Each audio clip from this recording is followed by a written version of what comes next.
করে নিয়েছেন। এমনকি নিজ দলের সংস্কারপন্থীদের ব্যাপারে তার উক্তি পদ্মার অন্তরালে এই সমঝোতারই আরেক প্রমাণ।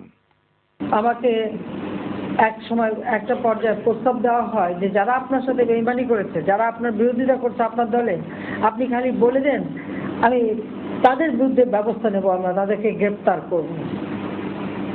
তো প্রথম দিন বলার পরে আমি বলছি, দেখেন আমার কারো প্রতি কোনো অভিযোগ নাই। ঘরে ছেলে থাকলে সব ছেলেই যে সুসন্তান হবে তা তো না, দু একটা কুসন্তান হয়। যেই নেত্রীর নিজ দলের নেতাদের ব্যাপারে এমন ধারণা, তারা কিভাবে দেশ গঠনে অবদান রাখবে, এ প্রশ্ন আজ অনেকের। বাংলাদেশের রাজনীতিতে বিচিত্র এক নেতা জেনারেল এরশাদ। তার রাজনৈতিক দিকবাজি সবারই জানা। এক সাংবাদিক সম্মেলনে তিনি আওয়ামী জোটে না যাওয়ার ঘোষণা দেন। আমি 14 দলে যাচ্ছি না, আমি কোনো জোটে যাচ্ছি না। আমি নির্বাচন করলে এককভাবে নির্বাচন করব, আমি কোনো জোটে যাচ্ছি না। এরশাদ সে কথা রাখেননি। রাষ্ট্রপতি হওয়ার স্বপ্নে মহাজোটে যোগ দেন।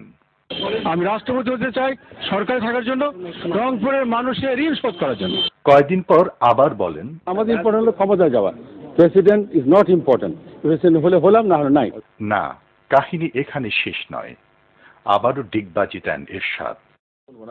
মহাজোটে থাকা নিয়ে সন্দেহ দেখা দিয়েছে। যতই চেষ্টা করুক এটা মহাজোট আর জোড়া লাগবে। 41টা হোক, 61 হোক, 101টা হোক, জাতীয় পার্টি মহাজোটে নাই। অবশ্য ক্ষমতার স্বার্থে আওয়ামী লীগ জাতীয় পার্টির সব দাবি মেনে নেয়। এই জেনারেল এরশাদ সম্পর্কেই একসময় শেখ হাসিনা বলেছিলেন, যার বিরুদ্ধে আজকের প্রধানমন্ত্রী নিজে দুর্নীতির মামলা দিয়েছিলেন, সেই স্বৈরাচার বলে যাকে বিকৃত করেছিলেন, তাকেই আজকে টেনে নিয়েছেন তার পায়ে ধরে। উন্নয়নের জোয়ারে দেশ ভেসে গেলে এবং এত ভালো কাজ করলে তার মনে এই সন্দেহ কেন যে জনগণ ভোট দেবে না? ইতিহাসের নির্মম পরিহাস, শেখ হাসিনাকে সে কাজটি করতে হলো। তাহলে প্রশ্ন জাগে, আওয়ামী লীগের কি জনগণের প্রতি আস্থা নেই?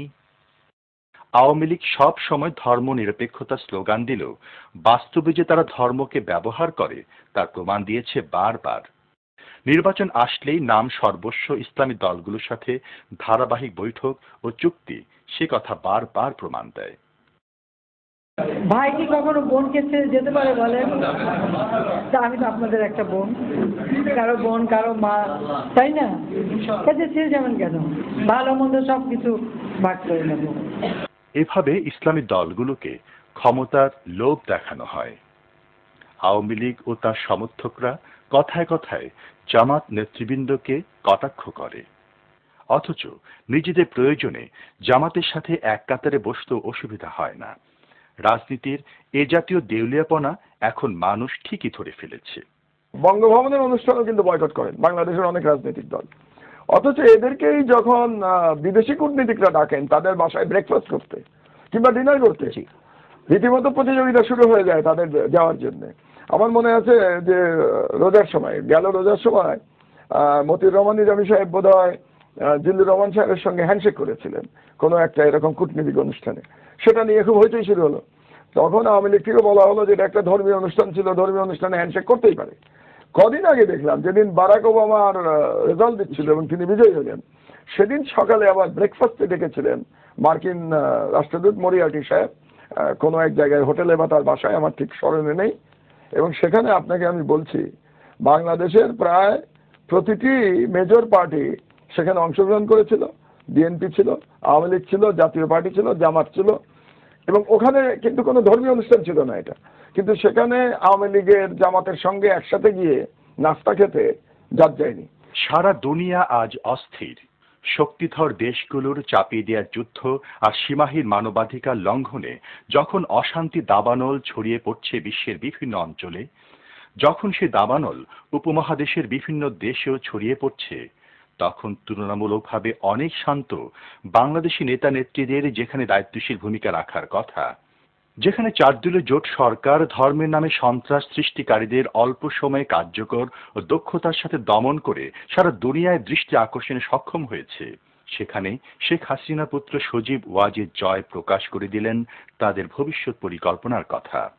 হার্ভার্ড ইন্টারন্যাশনাল রিভিউ নামক জার্নালে গত 19 নভেম্বর 2008 তারিখ সজীব ওয়াজেদ জয় ও কার্ল সিউভাক্য যুক্তভাবে একটি থিসিস লিখেন। এই কার্ল সিউভাক্য হচ্ছেন আমেরিকার C-52 এয়ার ডিফেন্স আর্টিলারির হেডকোয়ার্টার্স এবং হেডকোয়ার্টার্স ব্যাটারিতে এক্সিকিউটিভ অফিসার হিসাবে কর্মরত, যিনি ইরাকে মার্কিন দখলদারিত্ব প্রতিষ্ঠার জন্য শুরুর পর্যায়ে যুদ্ধ করেছেন। শেখ হাসিনা পুত্র সজীব ওয়াজেদ জয় ও Carl Ciovacco stemming the rise of Islamic extremism in Bangladesh থিসিসে লেখেন, বাংলাদেশে গত 5 বছরে বোরখা বিক্রি বেড়েছে 500 গুণ। আওয়ামী লীগকে ক্ষমতায় এনে বাংলাদেশকে বোরখা বিক্রি বন্ধ করতে হবে। অবশ্য তারা 500 গুণ বোরখা বিক্রি বাড়ার এই হিসাব কিভাবে পেলেন তা বলেননি।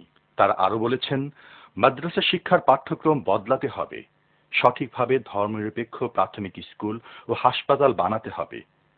মানুষের চিকিৎসার জায়গা হাসপাতালে যে ধর্মনিরপেক্ষ হাসপাতাল হতে পারে এই প্রথম জানা গেল। জয় সিউভাক্য আরো লিখেছেন, বাংলাদেশ সেনাবাহিনী ইসলামপন্থীদের দখলে চলে যাচ্ছে বা গিয়েছে, অতএব সেনাবাহিনীকে পুনর্গঠনের জন্য আওয়ামী লীগকে ক্ষমতায় আনা দরকার। বাংলাদেশকে একটি সন্ত্রাসী দেশ হিসেবে চিহ্নিত করার মহল বিশেষের অব্যাহত প্রচেষ্টারই একটি অংশ যে এই থিসিস, তা যে কোনো সচেতন মানুষই বুঝেন। অথচ বাংলাদেশ আওয়ামী লীগ এই লেখার ব্যাপারে কোনো কথাই বলেনি। The Awami League must build on this momentum to ensure its long-term success. আমার এখানে একটা উদ্বেগের বিষয় হলো, আপনি জানেন বাংলাদেশ আর্মি কিন্তু ইন্টারন্যাশনাল পিস কিপিং মিশনে গুরুত্বপূর্ণ রোল এবং Bangladesh major contributor, one of the major contributor international peace keeping mission. এবং যত ট্রাভেল স্পট আছে সেখানে কিন্তু বাংলাদেশ আর্মিকে, আফ্রিকার ট্রাভেল স্পটে বাংলাদেশ আর্মিকে ডিপ্লয় করা হয় এবং তারা সাকসেসফুল হয়েছে এই বিভিন্ন কনফ্লিক্টিং গ্রুপটাকে ইউনাইট করার ক্ষেত্রে। এখন এই যে লেখাটা যে 35% মাদ্রাসা ব্যাকগ্রাউন্ড আর্মি রিক্রুটমেন্ট দল, এটা কিন্তু পশ্চিমা যারা আমাদেরকে শান্তিরক্ষী বাহিনীর ইয়া করে তাদেরকে কিন্তু বিচলিত করতে পারে এবং তাদের চিন্তা করতে পারে, চিন্তার উদ্বেগ করতে পারে যে তারা শান্তিরক্ষী বাহিনীর নামে কাকে পাঠাচ্ছে বিভিন্ন জায়গায়। এবং